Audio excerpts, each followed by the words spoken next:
예, 설 특집으로 진행되는 직접 정치 톡. 예, 오늘은 민중당 울산시당의 위원장이신 김종훈 위원장님 모시고 민중당이 2019년 올 한 해 우리 울산 시민들에게 어떤 비전을 가지고 활동을 쭉 이어나갈 건지 얘기를 들어보도록 하겠습니다.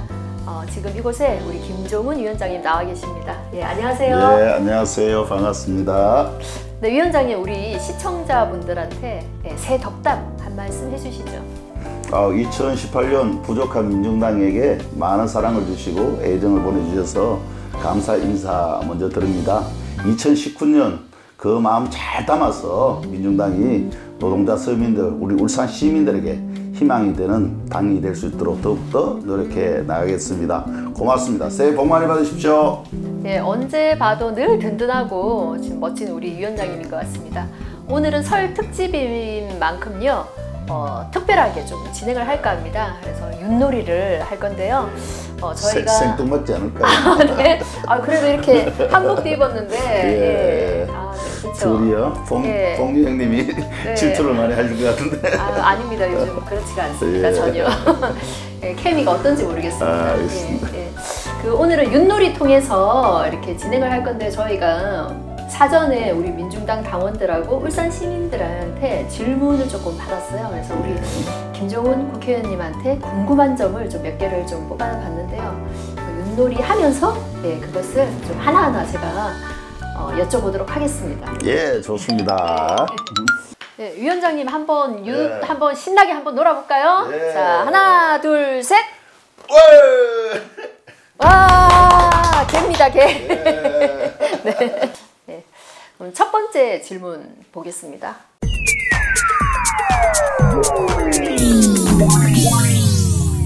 네, 아침이네요. 제가 우리 시당 위원장님 SNS 한 번씩 보면 페이스북에 이렇게 해돋이 이런 사진도 많이 있고 아름다운 술도 바닷가 이것도 많이 나오던데요. 울산에서도 활동하시고 또 국회에서도 활동하시다 보면 아침에 도대체 몇 시에 일어나는 겁니까? 꼭 몇 시에 일어난다 이런 시간이 있긴 한데 저는 일찍 일어나야 된다고는 생각을 하고 있습니다. 주어진 책무라기보다도 내 삶이 그런 것 같아요. 일찍 일어나는 새가 먹이를 먹을 수 있다고 했지 않습니까? 네. 그런 만큼 사람도 부지런해야 뭔가 할 수 있다 이런 게 기본으로 생각하고요. 네. 또 국회의원도 요즘 월급 많이 받지 않습니까? 죽도록 일해야 됩니다. 열심히 일해야 되고 그렇지 않으면 욕도 많이 먹을 거기 때문에 더 열심히 하려고 하는 것이고요. 저는 기본적으로 서울에 보통 집을 두고 있지 않습니까? 국회의원들이 그렇죠. 이제 금요일 날 왔다가 이제 일요일 저녁에 올라간다는데 저는 이제 거기에 집을 두고 있지 않아요. 출퇴근을 주로 하고 있습니다. 서울에 집이 없나요? 예, 그래서 서울에서 늦어지는 날은 국회 사무실에서 그냥 자고 아침에 일어나서 목욕탕을 가고 뭐 이렇게 지내고 있어요. 왜 그렇게 생각을 했냐 그러면 동구가 많이 어려웠잖아요. 조선 산업이 많이 어려웠고 한 3만 명이 넘는 사람들이 쫓겨나가기도 하고 울부짖기도 하는데 서울에 있으니까 마음이 아파서 못 있겠더라고요. 내려와서 잠시지만은 그 사람들을 만나가 함께하고 함께 손잡고 위로하고 제가 그 무엇을 할 수 없다 하더라도 함께 있고 싶은 마음이 컸고요. 그래서 그렇게 해야 된다고 생각을 해서 그렇게 하게 된 것이지요. 그래서 월요일 같은 경우는 뭐 새벽 한 3시 반대가 일어나야 돼요. 5시 9분 그 KTX 기사를 타거든요. 그러려면 3시 반에 일어나서 씻고 준비해서 4시 대가 나오면은 5시 9분 차를 타고 올라가 기차 안에서 그런데 다행히 또 좀 자기도 하고 그렇게 하는데 이제 또 나이는 얼마 안 되는데 신 중반이 넘어가다 보니까 조금 힘들긴 한데 아직까지 버틸만 합니다. 그래도 여기 계신 분들이나 또 울산 시민들 또 동구 주민들이 준 애정에 비하면 좀 더 노력을 해야 되기 때문에 새벽같이 저는 일어나는 것을 기본 제 임무로 생각하고 일하고 있습니다. 정말 대단하십니다. 예, 새벽에 그쵸? 5시 KTX 기차를 타기 위해서 3시 반에 일어난다는 정말 대단하신 것 같습니다. 예, 하나, 둘, 셋! 야! 이거 안 됩니다. 자, 한 번 더 하겠습니다. 하나, 둘, 셋! 와! 미칩니다. 다음 한번 보겠습니다. 예, 다음은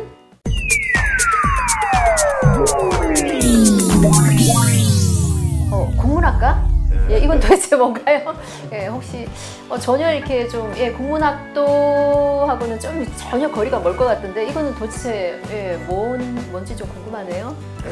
제가 학교 다닐 때부터 네. 보기 그렇잖아요. 덩치도 네. 있고 뭐 그러니까 다들 이제 토목 아니냐고. 그러니까 공대생 아닌가요? 늘 이런 얘기 안 그러면 체육과 아니냐 네. 이렇게 물어보는데 글을 쓰거나 국문과라면 다 웃지요. 네. 그렇지만은 저는 글을 잘 쓰는 사람은 아닙니다. 그런데 책을 제가 2권인가 낸 거 알고 계시죠? 아, 네, 알고 있습니다. 예, 예. 사람이 좋다. 예. 가장 아픈 손가락의 정치. 네, 이거는 뭐 제가 살아가는 이야기가 아니라 우리 모두가 살아가는 이야기를 이렇게 담아낸 책이었어요. 최근에 이제 가장 아픈 손가락을 위한 정치는 우리 비정규직들, 제가 국회에 있으면서 네. 곳곳을 다니면서 만났던 사람들입니다. 네. 그 사람들이 어떤 생활을 하고 있고 어떻게 살아가고 있고 또 어떤 마음으로 또 우리 국가에 대해서는 어떻게 보고 있는지 또 자신의 삶과 자신의 가족들은 어떻게 지내고 있는지 그 이야기를 담은 책이었습니다. 네. 그래서 뭐 책을 잘 썼다기보다도 사람의 마음을 비정규직 쪽에서 일하는 사람들의 마음을 잘 옮겨놓은 네. 그런 좀 책이었는데 다행히 베스트셀러가 된 것 같아요. 그런가요? 아직 좀 남아있긴 한데 혹시 연락 주시면 네. 예, 단도 많은 모시도록 하겠습니다. 베스트셀러이나 아직까지 예, 조금 예. 사무실에 조금 많이 조금 있습니다. 쟁여 있다는 사실이 드러났습니다. 하나, 둘, 셋. 와, 유천 나왔는데 다 나갔습니다. 다시 해야 되겠습니다. 네, 다시 하겠습니다. 자, 힘 조절하시고 힘이 너무 자, 하나, 둘, 셋. 예, 개가 나왔네요. 예, 개가 많이 나옵니다.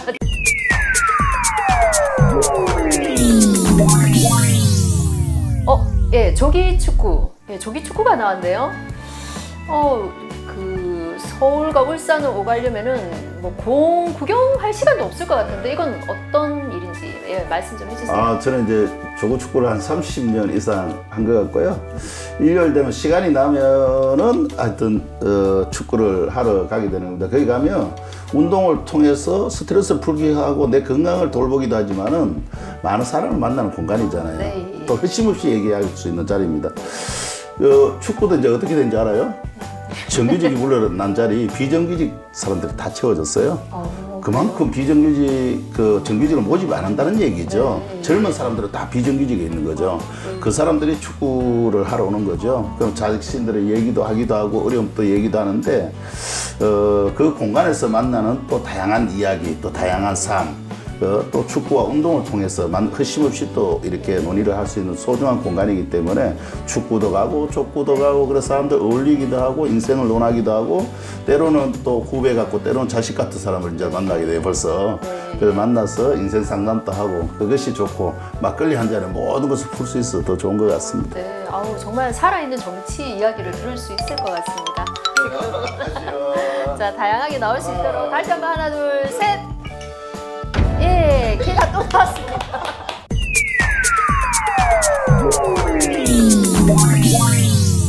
다음은 비정규직이네요. 안 그래도 의원님 아까 말씀하셨을 때 조기 축구에서 구성원들도 비정규직으로 모두 바뀌었다고 말씀해 주셨는데 비정규직 문제 정말 심각한 대한민국의 현안이 아닐 수 없는데 그 민중당에서 생각하는 비정규직 정책 뭐 이런 얘기들 조금 해주시면 좋을 것 같습니다.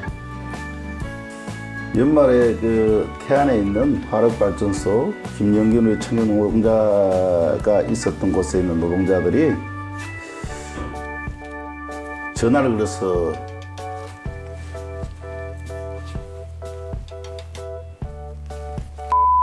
정치 후원금을 보내왔어요. 세상에. 네. 지난해 제가 거기 가서 심각한 걸 제가 알았죠. 그래서 이러면 안 된다고 제가 거기서 간담회를 가졌고 자기 권리를 지키기 위해 노동자부터 만드셔야 합니다 해서 노동자를 만들기도 했던 곳인데 결국은 이런 아픔이 생겨서 몸둘바를 모르겠어요. 그래서 전화 온 이유는 105명이 거기 있는 조합원들이 정치 후원금을 보내준다는 거예요. 자신의 몸도 추스르기 힘들 때 이렇게 보내준 그 마음이 고맙기도 하지만은 더 미안하고 죄송한 마음인 것이죠.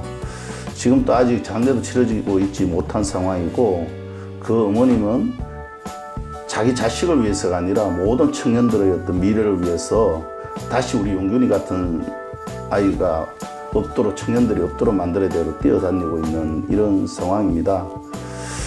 저는 어제도 우리 당 회의에서 얘기를 했습니다.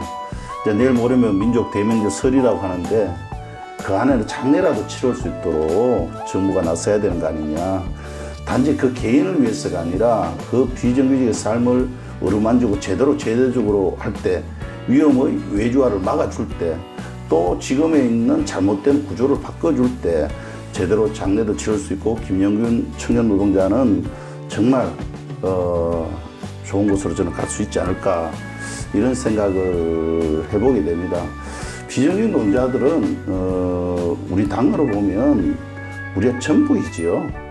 미래이기도 하고 왜 그러냐면 비정규직에 인해서 발생되는 모든 문제가 우리 사회에서 그 얼마나 큰 사람의 죽음으로 내몰기도 하고 사람의 미래를 꿈을 짓기도 하는 거죠. 청년들은 고용도 되지 않고 고용이 됐다 하더라도 비정규직으로 가고 비정규직이 돼서 월급이 최저임금을 받게 되면 아이를 낳아도 키우기조차 힘든 이런 상황이 되는 거예요. 제가 며칠 전에 현대중공업 하청노동자 한 20명하고 간담회를 가졌어요. 35세에서 한 40 초중반 이렇게 되는 사람들이었는데 가장 어려운 일이 뭐냐. 첫째는 임금이지요. 두 번째는 고용 불안이지요. 뭐 이런 얘기를 하시면서 하는 얘기가 애들은 어떻게 됩니까? 내가 물어보면 2명입니다. 1명입니다. 1명인 사람은 더 안 나올 거예요. 내가 이러니까 어떻게 더 나아요? 애를 키울 수가 없어요. 엄마한테 더 이상 부모한테 돈 달라고 하기가 힘들어요. 이렇게 얘기를 하는데 할 말이 없는 거예요. 그래서 2100년이 되면 우리나라는 인구가 2천만 명 이하로 줄어든다고 하거든요. 네. 2350년이면 총 한 번 쏘지 않고 국민이 한 명도 사람이 존재하지 않는다는데 여전히 이 비정규직 문제는 그냥 누가 많이 가져가느냐의 문제로만 보는 것이죠. 나라의 어떤 미래와 직접적인 어떤 연관되어 있다는 생각을 못하기 때문에 우리는 비정규직 문제를 해결하는 것은 고용의 문제를 넘어서 국가를 유지하느냐 못하느냐 나라를 유지하느냐 못하느냐의 문제로 우리는 그렇기 때문에 우리는 이 문제를 근본적인 문제로 보고 있다. 그래서 이 근본적인 문제를 해결하기 위해서 우리 민주당은 모든 것을 걸고 바로잡기 위해서 싸울 수밖에 없고 바로잡기 위한 노력을 할 수밖에 없다. 저는 이렇게 얘기합니다. 정말 우리 고 김영균 청년 노동자 정말 이름만 떠올려도 우리 의원님 눈가에 눈시울이 정말 가슴 아파하시는 모습이 정말 생생하게 우리 울산 시민들한테 전해졌을 것 같은데요. 그 후원금도 정말 뜻깊을 것 같습니다. 그래서 우리 의원님이 정말 이 새벽 3시 반에 일어나서 열심히 하는 이유가 우리 또 이런 청년 비정규직 노동자들을 위해서 열심히 또 뛰기 위해서 이렇게 하는 것 같다는 생각이 다시 한번 들었고요. 예, 다음 한번 유출 한번 놀아보겠습니다. 예. 자, 하나, 둘, 셋. 오, 이거 어떻게 되나요? 뒷도. 세상에 뒤로 가요. 예, 참 2018년은 뒤로 가면 안 됩니다. 뒤도 돌아보고 가라는 얘기가. 그렇겠죠?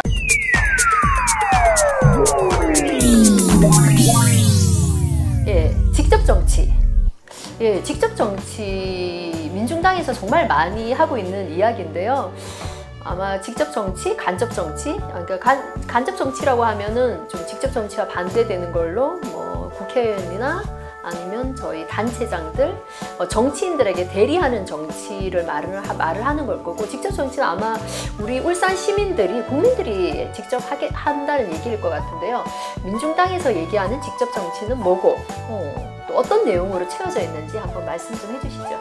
그래서 가장 유능한 정치인은 당신입니다. 바로 울산 시민이고 자기 자신입니다. 우리가 정치해야 됩니다. 내가 권력을 잡자는 게 아니라 내가 정치의 주인이 되고 정치가 잘못되면 바로잡기도 하고 때로는 직접적으로 나서서 그 정치 행위를 할 때 사회는 바꿀 수 있고 내가 가고자 하는 방향으로 할 수 있는 게 저는 직접 정치라고 여기고 있습니다. 늘 국회의원 300명 중에 그렇게 선거 안 한 사람 없을 겁니다. 노동자 서민을 위해서 정치 제대로 하겠습니다 라고 얘기하는 제가 보건데 그 갈로 열고 갈로 닫은 안에 내용을 보지 못하셨어요. 선거용. 그걸 못 보셨을 겁니다. 다 그래 직접 와보면은 가진 사람들을 위한 정치를 저는 하는 것을 직접 목도하고 있습니다. 판검사들 정말 많거든요. 이 사람들 왜 다음에 뭘 할까? 또 좋은 법인에 들어가서 다음에 일을 해야 되고 또 재벌 업체에 들어가서 고문 변호사, 자문 변호사 돈 벌어야 되고 그런 사람들일 수밖에 저는 없다고 생각합니다. 약사들, 의사들 그 사람들을 대변해서 다 일하겠죠. 난 그 사람들 대변해서 일하는 건 좋습니다. 정말 사회적 약자들을 위한 대변을 하는 사람 제대로 있나요? 그래서 노동자, 농민, 빈민 다수를 차지하는 사람들이 정치의 주인으로 등장해 있냐는 것이죠. 그 사람들의 목소리가 국회에서 나오고 있나요? 우리는 끊임없이 때마다 가서 도와달라, 바꾸어달라, 이것 해달라, 저것 해달라 하지만은 바뀌지 않고 변화된 걸 한 번도 볼 수가 없었습니다. 그래서 우리 스스로 바꾸자는 것이죠.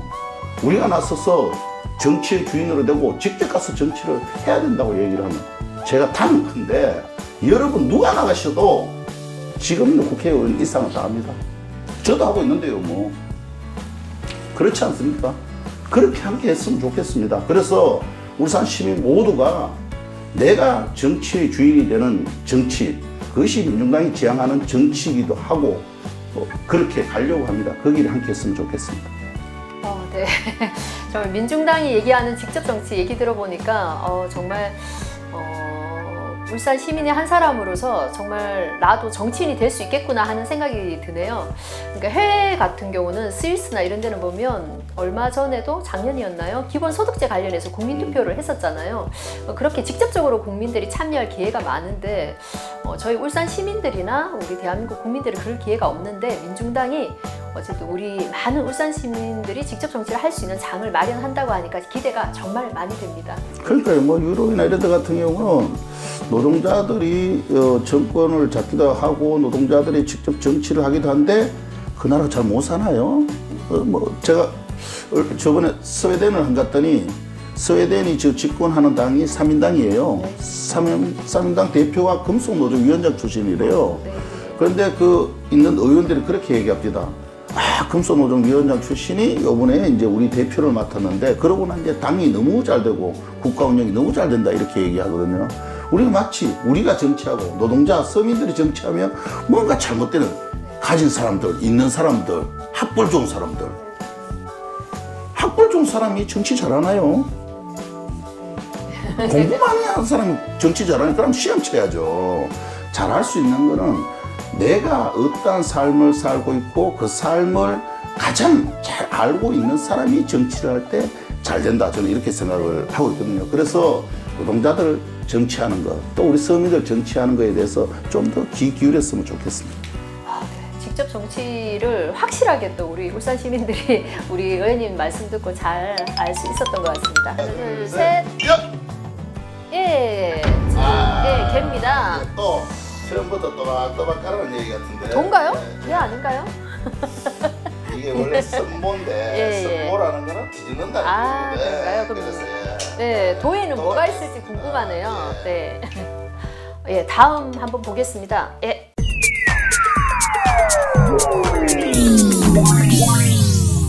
예, 다음은 울산 비전입니다. 사실 작년 한 해 돌아보면 현대중공업, 조선산업도 너무나 어려운 지경에 있고 또 광주 일자리까지 지금 등장해서 우리 자동차 산업마저 어려운 상황인데요. 지금 울산이 지금 정권이 바뀐 지 지금 6개월, 7개월을 지나고 있는데 우리 울산 시민들은 좀 피부로 뭔가 이렇게 변화를 못 느끼고 있는 것 같아요. 그래서 의원님이 생각하시기에 우리 울산의 지금 현황을 좀 진단해 주시고 또 해결해야 될 과제가 무엇인지 말씀 좀 해주시기 바랍니다. 울산이라면 다들 뭐라고 그럽니까? 산업도시? 네, 그렇죠. 산업도시면 이 산업도시를 이끌어가, 또 주로 이끌어가는 사람 누구여야 되는 거죠? 기업 총수들인가요? 우리 노동자들이죠. 노동자들이, 대다수 노동자들이 많은 도시인데 우리가 조선, 자동차, 화학을 중심으로 해서 다 어려워졌어요. 네. 조선산업은 2015년부터 18년까지 한 3만 4천 명에 가까운 사람들이 일자리를 잃었어요. 가정은 파탄되고 사람들은 울부짖고 거리를 방황하는 이런 사태가 벌어졌습니다. 여기에 정부가 있었나요? 나라가 있었나요? 그 아픔을 얼마나 해결하기 위한 노력을 했나요? 밤 12시대가 전화가 옵니다. 전화가 오면 말을 안 해요. 그래서 갑자기 왜요? 누구십니까? 이러면 갑자기 일자리를 잃었대요. 집에를 못 들어갔어. 술 한잔 먹고 답답한 마음에 전화했다고 흐느끼고 우는 모습이 바로 우리 울산의 현재의 모습입니다. 자동차 광주 일자리도 뭐 해도 그렇습니다. 제가 보건데 광주 일자리는 필요하고 뭐 울산 일자리는 지금 필요 안 하는 때인지 오히려 자동차 산업을 어떻게 고도화하고 지금 어쨌든 기술 투자를 할 건가 여기에 집중해야 될 시기에 일자리를 빼앗고 나누고 이럴 좀 시기가 아니거든요. 같이 어떻게 살아갈 건가를 연구해야 될 그런 어떤 부분에 대해서 좀 주목해야 되지 않느냐라는 생각이 들고 기업이 힘들어졌어요. 그럼 누가 더 힘들어졌나요? 기업은 현대중공업은 그 어려운 가운데도 당기 순이익을 3조씩 남기기도 했어요. 그런데 노동자들은 길거리에 쫓겨나고 생계조차도 견디기 어려운 이런 어떤 상황이 됐어요. 그런데 여전히 정부는 촛불 정부로 다시 들었었지만은 기업을 위한 어떤 여러 가지 얘기는 하고 있지만 우리 노동자들을 위한 부분에 대해서는 좀 등한시하는 거 아니냐 저는 이렇게 생각합니다. 정말 이제 기업 친화적인 걸 넘어서서 노동 친화적인 어떤 도시를 좀 만들었으면 좋겠다. 사람을 살리는 것이 우리가 4차 산업, 5차 산업 이렇게 기계 기술을 발전시키고 자동화하고 잘하자는 건 뭐 때문입니까? 사람이 잘 살자고 하는 것이지 않아요. 사람을 행복하자는 것에서 그 근본 취지가 있을 거 아닙니까? 돈 많이 벌어서 말하게요. 저 세상을 가지고 가지도 못하면서 그걸 재벌들이 다 가지고 가겠다 하니까 힘들어지는 거잖아요. 울산의 문제는 산업을 잘 어쨌든 육성 발전시키는 것도 중요한데 그 이상 울산에 있는 노동자들과 울산 시민들의 행복도를 어떻게 더 높이느냐 여기에 좀 고민이 좀 집중되었으면 좋겠다. 지금 그렇지 못한 것이 참 저는 안타깝다라는 생각을 가지거든요. 지금 현대장조, 현대중공업 다 보면은 평균 연령 몇 세쯤 될 것 같아요? 45세 이상이 돼버렸어요. 그렇죠. 네. 이 사람들이 떠나간 자리는 다 비정규직으로 채워지고 있어요. 울산에 미래가 있습니까? 울산에 미래가 있습니까? 그래서 정규직을 많이 만들고 비정규직 정규직화 시키고 또 노동자들의 어떤 삶을 제대로 돌볼 때 울산은 건강한 도시로 행복한 도시로 저는 발전할 수 있을 거다. 네. 이렇게 생각을 합니다. 네. 네, 정말 이게 산업도시 울산에 우리 노동자들이 그리고 그 가족들이 정말 행복하게 하는 정책이 좀 되어야 된다는 말씀을 해주셨습니다. 둬야지. 계속 해야 되나요? 하나, 둘, 셋. 오, 이거 낙은 아닙니다. 걸입니다, 걸. 예, 걸에는 어떤 질문들이 있을지 궁금하네요. 네.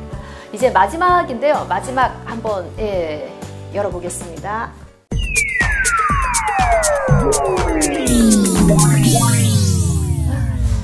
네, 2020년 총선이네요. 아마 우리 울산 시민들과 당원들이 가장 궁금해할 것 같은데 이제 한 1년 정도 남았나요? 예, 그렇죠?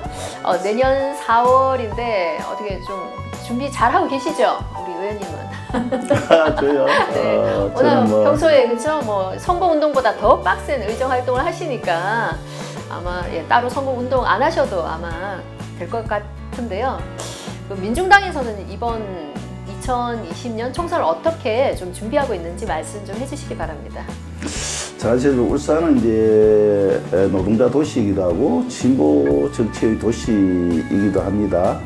그 얘기 자체는 그냥 우리가 노동자 도시라고 얘기하는 게 아니라 노동자들의 어떤 노동을 통해서 삶을 살아가고 있고 그것으로 인한 행복을 만들어 가야 될 도시라는 얘기인 것이죠. 그래서 우리는 노동자 도시이고 또 거기에 따르는 중소 영세 상인들 함께 살아가는 이런 도시다 이렇게 생각을 합니다. 그 역할들을 진보 정치가 많이 해오기도 했고 또 진보 정치에 울산 시민들이 많은 힘을 실어주기도 했습니다.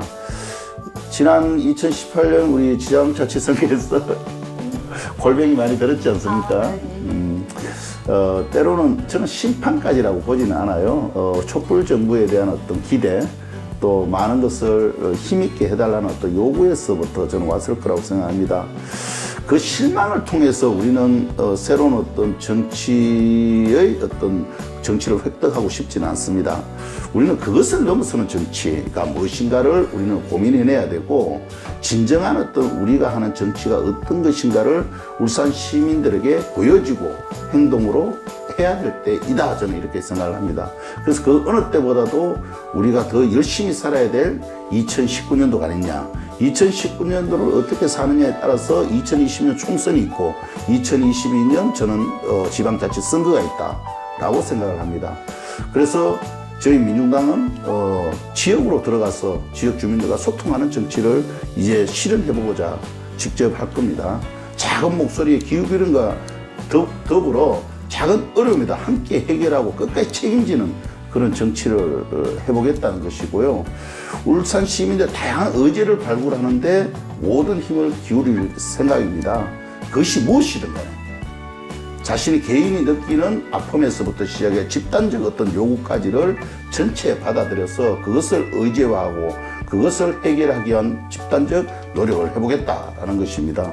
때로는 저 같은 국회의원은 국회에서 법안을 만들고, 때로는 우리가 시의원, 구의원이 지금 부족하긴 하지만은 조례로 만들 수 있도록 그 국민청원운동도 벌여내기도 하고, 그 조례를 만들 수 있도록 또 대안을 제시하기도 하고, 이런 대안정당으로서의 어떤 윗상과 역할을 다해 나갈 생각. 그렇다면 2020년에는 어떻게 되겠어요? 우리가 울산으로 보면 한 6개 네. 정도 지역이 되는데, 저는 뭐 많이 바라고 있지 않지만은 절반 정도는 확고하게 저는 해야 된다고 생각하거든요. 그래야 이것이 정도고 대의라고 생각하기 때문이다. 그것은 우리가 권력을 탐하는 것이 아니라 우리가 할 수 있는 직접 정치를 실현하고, 노동자 서민들의 목소리가 울산을 넘어서 전국화되고 국회에서 또 이렇게 의제와 법제화 될 수 있다고 여기기 때문에 여기 있는 사람들의 어떤 정치를 해보자는 것입니다. 네. 김종훈 시당위원장님하고 이렇게 짧은 시간이지만 또 이런저런 얘기를 나누다 보니까 민중당 울산시당이 올 한 해 어떻게 이제 살아갈지에 대한 이야기들이 머릿속에 좀 그려지는 것 같습니다. 우리 민중당이 울산 시민들에게 더 사랑받는 그런 정당 되기를 바라겠고요. 위원장님, 뭐 마지막으로 조금 덧붙여서 우리 울산 시민들에게 하실 말씀 있으면 좀 해주시면 될 것 같습니다. 네, 울산 시민 여러분, 2019년 새해 새날이 밝았습니다. 아프지 마시고 다치시도 마시고 건강하셨으면 좋겠습니다. 그리고 우리 노동자 서민들 또 영세 상인들 모두가 더불어 행복한 한 해가 되었으면 좋겠습니다. 다들 너무 힘들어 하시거든요. 지역에는 상인들 만나면 이렇게 얘기했습니다. 도대체 바닥에 있는 줄 알았더니 요즘 취합하고 있다고 이렇게 어려움을 대신하는 이야기였습니다. 이 어려움 함께 극복해내는데 저희 민중당도 최선을 다하겠습니다. 새해 복 많이 받으십시오. 우리 김종훈 시당위원장님도 아프시지 마시고 다치시지 마시고 건강하게 의정활동 올 한 해 또 빛나는 의정활동 부탁드리겠고요. 이것으로 직접 정치톡 4회를 마치도록 하겠습니다. 시청자 여러분, 곧 설입니다. 설 명절 가족들과 행복한 시간 보내시고 새해 복 많이 받으십시오.